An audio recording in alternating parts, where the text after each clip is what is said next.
Everyone, আবারও একটা নতুন ব্লগ নিয়ে এলাম। অনেকদিন পরেই দিচ্ছি ব্লগটা। মে মাসের 20 তারিখ হঠাৎ করে সকালে প্ল্যান হলো ডাহাপাড়া ধাম যাওয়ার। তো আমরা বেরিয়ে গেলাম চারজনে। এটা ডাহাপাড়া যাওয়ার রাস্তাতেই আমরা একটু দাঁড়িয়েছিলাম এখানে। জায়গাটা খুব সুন্দর ছিল, তাই এখানে ভিডিও ফটো তুলছিলাম। এরপর প্রায় চলে এসেছি ডাহাপাড়া ধাম।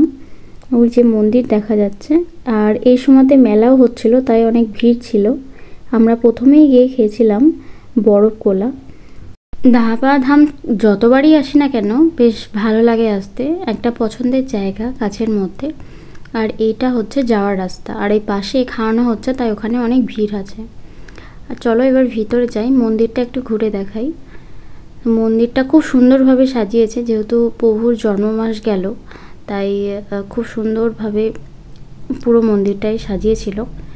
আর আমরা যখন যাই সে সময় প্রভুর ঘরের দরজা বন্ধ ছিল, আর এখানে কীর্তন হচ্ছিল। আর এখানে দেখো কত লোক বসে আছে, আর খুব গরমও ছিল। সকালে ওয়েদারটা খুব ভালো ছিল, কিন্তু আস্তে আস্তে খুবই গরম বাড়ছিল। আর এখানে যেহেতু মেলা হচ্ছিল, তাই বিভিন্ন রকমের দোকান হয়েছিল।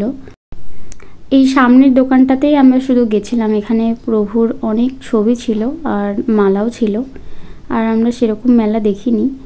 কিছুটা গিয়ে একটা দোকান ছিল, ওখানে আমরা লুচি আর ছোলার ডাল খেয়েছিলাম। খেতে ভালোই ছিল, খুব একটা খারাপ ছিল না। আর এখানে সমস্ত কিছুই নিরামিষ ছিল।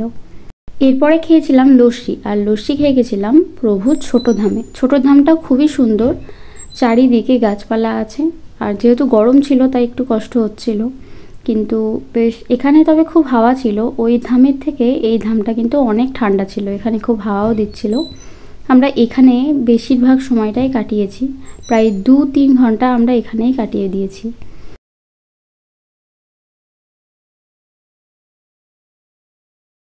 এই ধাম থেকে বেরোতে বেরোতে প্রায় 4-4:30 বেজে গেছিলো। এরপর এইখান থেকে আমরা গিয়েছিলাম কিরিটেশ্বরী মন্দির। প্রথমে গুপ্ত মন্দিরটাই গেছিলাম। আর মন্দিরে যাওয়ার রাস্তাটা খুবই সুন্দর লাগে আমার, ভেতরটাও ঠিক ততটাই সুন্দর। তোমরা কে কে গেছো অবশ্যই কমেন্টে জানিও। আমার এটা নিয়ে ওই 2-3 বার মতোই যাওয়া হলো। এই সময় পুজো হচ্ছিল না, তাই মন্দির একদম ফাঁকা ছিল। ফাঁকায় ফাঁকায় মায়ের দর্শন করলাম, পুরো ফাঁকা, ভেতরে পুরো ফাঁকা ছিল। আর যেহেতু রোদ ছিল প্রচণ্ড, ওই জন্য সেরকম লোকজনও এখানে আসেনি, ওই কয়েকজন আসছিল। এরপর তোমরা দেখতে পাবে কিরিটেশ্বরী মন্দির। এটা কিরিটেশ্বরী মন্দির। আমরা ভিতরে যাইনি, কারণ এর আগে অনেকবারই যাওয়া হয়েছে, তাই এবার আর গেলাম না। এবার সোজা আমরা বেরিয়ে গেলাম। আমরা এরপর যাচ্ছিলাম পরশন্ডার দিকে। তো ওয়েদারটা এখানে খুব একটা গরম ছিল না, বেশ ভালো লাগছিল। আর ছোট্ট করে তোমাদের সাথে শেয়ার করলাম সোমবারের দিনটা কিভাবে কাটিয়েছিলাম। তো আজকে ব্লগটা এইটুকুই ছিল। ভিডিওটা কেমন লাগলো অবশ্যই কমেন্ট করে জানিও। আর যারা প্রথমবার আমার চ্যানেলে ভিডিও দেখছো অবশ্যই লাইক করে পাশে থেকো। কিছুটা গিয়েই আমরা খাওয়া দাওয়া করেছিলাম, তারপর বাড়ির পথে রওনা দিলাম। তো আজকে এখানে এন্ড করলাম। টাটা সবাইকে।